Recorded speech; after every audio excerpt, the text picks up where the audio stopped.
ओम देवी प्रपन्नाति हरे प्रसीद प्रसीद मातर्जगतोऽखिलस्य प्रसीद विश्वेश्वरि पाहि विश्वं त्वमेश्वरी देवी चराचरस्य शरणागत दीनार्थ परित्राण परायणे सर्वस्यार्ति हरे देवी नारायणी नमोस्तुते। नमस्कार, स्वागत है आपका आचार्य वाणी में। मैं आचार्य डॉक्टर विक्रमादित्य आपके साथ। सिंह राशि वालों के लिए ग्रहों की गणना दिखाती है कि 1 अप्रैल से लेकर 10 अप्रैल के बीच में आपके ग्रह योग विशेष तौर पर कई प्रकार से आपके लिए उन्नति के योग बनाने वाले हैं। केवल आपको 1 तारीख को 1 अप्रैल को थोड़ा सावधानी के साथ काम करना है। बाकी के जो 10 दिन है, जो 9 दिन है, वो आपके लिए उन्नति के योग बनाने वाले हैं। जो 1 तारीख का समय है वहां चंद्रमा थोड़ा क्षीण है आपके लिए, वो थोड़ा सा जुर्माने के योग दिखाता है। तो आपको 1 अप्रैल का दिन, वैसे ही देखिए क्या कहा जाता है कि वेस्टर्न फिलॉसफी के अंदर कहा जाता है कि 1 अप्रैल फूल का दिन होता है। आमतौर पे सब बचपन में जब क्लास में स्कूल में पढ़ते तो सब एक दूसरे को अप्रैल फूल बनाने की कोशिश करते। तो ऐसे में आप आज के दिन ध्यान रखिएगा कि बहुत सारे लोग आपकी कुछ बहुत ज़्यादा लल्लो चप्पो कर बहुत सारे जो आपके साथ मीठा मीठा बोलने का प्रयास करेंगे, उनसे बचने का प्रयास कीजिएगा। दुकान पे बैठे हो, काम पे बैठे हो, कोई बहुत ज़्यादा अच्छे सब्ज़बाग दिखाने का प्रयास करें तो उससे आपको बचने का प्रयास करना चाहिए। देखिए, शनिवार का दिन है, कोशिश ये करें आपकी राशि के अनुसार से आपको विशेष तौर पे शनि को प्रसन्न करने का प्रयास करना चाहिए। उड़द की दाल का दान आप करें, आपके लिए बड़ा श्रेष्ठ रहेगा, कल्याणकारी योग बनेंगे। साथ साथ एकादशी भी है तो विशेष तौर पे चावल का सेवन कम से कम ना करें और तामसिक भोजन से बचें, इस बात का ध्यान रखते हुए काम करें। 2 तारीख के दिन विशेष तौर पर सिंह में चंद्रमा प्रवेश करेंगे, रविवार का सुंदर अवसर पड़ जाएगा। तो ऐसे में और आपकी राशि के अनुसार से सिंह में ही विशेष तौर पर हम बात करें तो जब रवि रहेंगे तो वहां पर विशेष तौर पर रविवार का दिन पड़ रहा है। तो ऐसे में भगवान सूर्य का सुबह सुबह दर्शन करें, गायत्री मंत्र का पाठ करें और ग्रह दिखा रहे हैं कि परिवर्तन आपके लिए बड़ा शुभ रहेगा। और ऐसे में परोपकार के द्वारा बहुत सुंदर लाभ प्राप्ति के योग बन सकते हैं आपके लिए। अच्छे पॉजिटिव चेंजेस के योग दिखाई देते हैं। कुछ नए संपर्क बढ़ सकते हैं, नए संपर्कों का लाभ आपको लेने का प्रयास करना चाहिए, लेकिन केवल जिद से बचने का आपको प्रयास करना चाहिए। बहुत ज्यादा जिद ना करें और थोड़ा सा क्रोध परेशान कर सकता है, तो इसलिए इस बात का ध्यान रखें कि घर में किसी से मनमुटाव ना हो क्रोध के कारण से। ऐसे में थोड़ा सा भगवान कोशिश करें, भगवान सूर्य का ध्यान करते हुए थोड़ा सा जल लेकर भगवान को अर्घ्य दे दें, थोड़ा नमक डालकर। देखिए, कल्याणकारी योग बनेंगे, कष्टों को दूर करने के योग बनेंगे।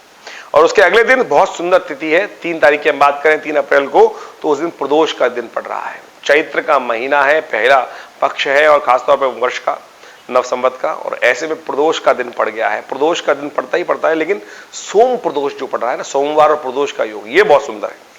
कहा जाता है कि समस्त दोषों को हरने के लिए, समस्त कष्टों को, हम दिन में बहुत सारे जीवन में काम करते हैं ना, पता नहीं कौन कौन से काम करते हैं, कहीं ना कहीं कुछ पाप भी हो जाते हैं और पाप ज्यादा होते हैं, पुण्य कम होते हैं। इस बात का ध्यान रख लीजिए।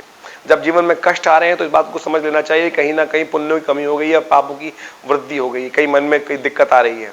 तो इसको ठीक करने का तरीका, अरे बहुत सुंदर तरीका है। प्रदोष के समय, शाम के समय कहा जाता है कि भगवान शिव स्वयं इस संसार में पार्वती जी के साथ भ्रमण करते हैं। उस दिन विशेष तौर पर आपको भगवान शिव की आराधना कर लेनी चाहिए। भगवान शिव का सौराष्ट्री सोमनाथम च श्रीशैले मल्लिकार्जुनम उज्जैन्याम महाकाल ओंकार ममलेश्वरम, ये स्तोत्र है ना, अंत में कहा गया सप्त जन्म कृतम पापम स्मरणे न विनश्यति। इसका पाठ कर लेने से, केवल सायं प्रातः जो सुबह शाम कर लेंगे तो समस्त दिन में कृते हुए पाप जो है वो सब दूर हो जाएंगे।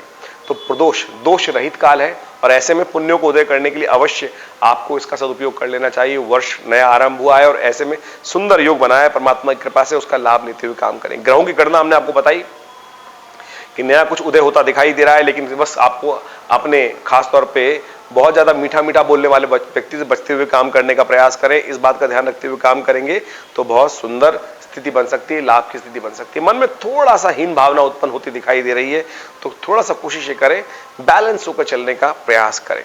उसके अगले दिन की बात करें तो 4 तारीख को विशेष तौर पर कन्या में चंद्रमा प्रवेश, विशेष तौर पर कन्या राशि में चंद्रमा का प्रवेश होगा और उस दिन विशेष तौर पे सुंदर मंगलवार का दिन पड़ रहा है। तो हनुमान जी की आराधना करते हुए दिन का आरंभ करें। ग्रहों की गणना दिखाती है कि शाम तक कुछ अच्छी सूचना प्राप्त होने के योग बन सकते हैं। ग्रहों का परिवर्तन दिखा रहा है कि जैसे जैसे दिन का परिवर्तन होगा कुछ अच्छी सूचना, परिवर्तन का लाभ आपको मिलता दिखाई दे रहा है। लेकिन एक बात ध्यान रखिएगा, आपके ग्रह इन दिनों खास तौर पर एक विचित्र प्रकार का योग बना रहे हैं। जितना आप धर्म का पालन करेंगे उतना ज्यादा आपको लाभ के योग बनेंगे। इसलिए जितने धर्म से सरलता से विमुख होंगे, या बिल्कुल परमात्मा, मैं नहीं लेता परमात्मा का नाम, मुझे नहीं लेना, उतना आपके जीवन में कष्ट आ सकता है। ग्रहों का योग चल रहा है इस वक्त ऐसा। तो इस बात को समझें कि अपने मन में अनास्तिकता जो है, जो नास्तिकता है, उसको ना लाएं बीच में। आस्तिक, भगवान पर विश्वास करते हुए, धर्म कार्य पर विश्वास करते हुए काम करने का आपको प्रयास करना चाहिए। इस बात को, छोटी सी निधि को ध्यान रखते हुए आपको काम करने का प्रयास करना चाहिए। 5 तारीख के दिन सत्यनारायण व्रत रहेगा और ग्रहों की गणना दिखा रही है कि ये कुछ नई सूचना आपके लिए लेके आता दिखाई दे रहा है। धन के संबंध में, लाभ के संबंध में, आपकी ट्रेडिंग, काम धंधे के संबंध में, व्यवसाय के संबंध में कुछ इंपॉर्टेंट चेंजेस आपको स्वयं देखने को मिल सकते हैं और बहुत लाभ की स्थिति बन सकती है। इस विश्वास के साथ काम करने का आपको प्रयास करें, लेकिन फिर भी काम करते हुए इस बात का ध्यान रखें कि बेकार के काम, बहुत सारे लोग आपके पास इन दिनों ऐसे हो सकते हैं कि अरे ये काम, मेरा भी काम कर दो, मेरा भी काम कर दो। तो आप केवल जिनसे मतलब सॉल्व हो रहा है, थोड़ा सा मतलब ही बनते हुए काम करने का प्रयास करें।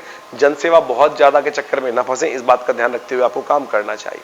सत्यनारायण व्रत है, शाम के समय अवश्य, क्योंकि पूर्णिमा आ जाएगी शाम के समय, तो ऐसे में सत्यनारायण व्रत अवश्य करना चाहिए। ओम नमो नारायणाय, इस मंत्र का जप करते हुए कार्य करें। बुधवार का सुंदर अवसर है, श्री गणेश का ध्यान करते हुए काम करेंगे तो बहुत सुंदर होगा। वही हम बात करें तो 6 तारीख की, तो 6 तारीख को विशेष तौर पे ग्रहों की गणना दिखाती है कि उस दिन ग्रहों का विशेष परिवर्तन का योग है। चंद्रमा परिवर्तन की तरफ जा रहे हैं और शुक्र भी परिवर्तन की तरफ जा रहे हैं। और शुक्र का परिवर्तन तो बहुत ही सुंदर है आपके लिए, कि कुछ नए भोगों का उदय दिन दिखाई दे रहा है। आने वाले 20-25 दिनों में कुछ अच्छे भोग, अच्छे एंजॉयमेंट, घूमने फिरने का अच्छे खासे, जिसको बोला था ना, एंजॉयमेंट की प्राप्ति के योग बनते दिखाई दे रहे हैं। कुछ अच्छा भोजन, अच्छी सी चीजें, राजसी भोग, वो सब प्राप्त होने के योग दिखाई देते हैं। कुछ दिनों में आपके लिए बहुत अच्छे योग बन सकते हैं, क्योंकि शुक्र का परिवर्तन बहुत अच्छा। बृहस्पति तो अस्त हुए, लेकिन शुक्र परिवर्तन करके आपके बहुत सुंदर भाव में आ गए हैं और वो नया भोग, नए कुछ प्राप्ति के योग बनाते दिखाई दे रहे हैं। लेकिन गलत तरफ जाने से बचना चाहिए आपको।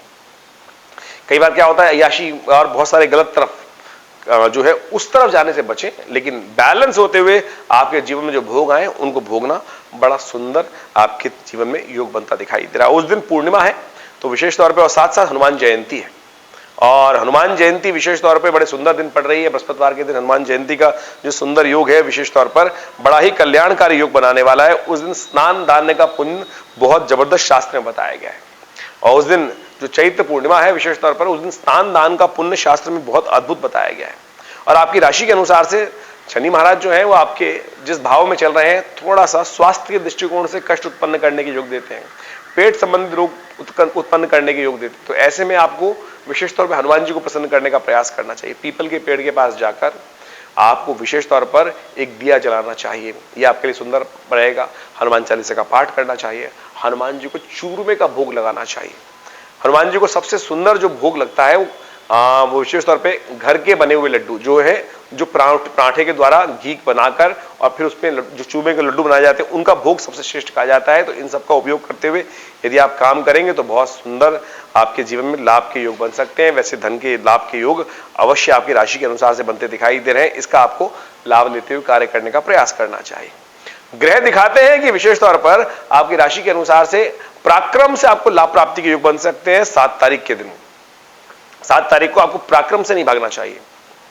ग्रह दिखा रहे हैं कि आपके मन से आप पराक्रम भी करेंगे और उससे आपको विशेष तौर पे लाभ प्राप्त हो सकता है। आपके लोग सहयोग करने के योग बना सकते हैं। बहुत सारे लोग आपकी तरफ हाथ बढ़ा सकते हैं, उसका आपको हाथ सहयोग लेने का प्रयास करना चाहिए। लेकिन आपके अंदर एक भावना ऐसी आ सकती है कि मैं अकेला ही कर लूंगा। देखिए भैया, सबके साथ लेके चलते हो ना तो विजय का बड़ा आनंद आता है। भगवान कृष्ण ने जब गोवर्धन उठाया, उठाने वाले तो सब थे, उठाने वाले तो केवल भगवान कृष्ण ही थे, लेकिन सबने सहयोग कर रखा था और उससे सब सुखी थे। जब सब सुखी होते हैं ना तो आपके मन में भी प्रसन्नता का उदय होता है। तो इस बात का आपको ध्यान रखते हुए कार्य करने का प्रयास करना चाहिए। ग्रह दिखा रहे हैं कि आगे बढ़ने के योग बन सकते हैं। उसके बाद ग्रहों का परिवर्तन आपके लिए 7, 8, 9 तारीख में अच्छा है, कल्याणकारी योग बनेंगे। धन्यवाद।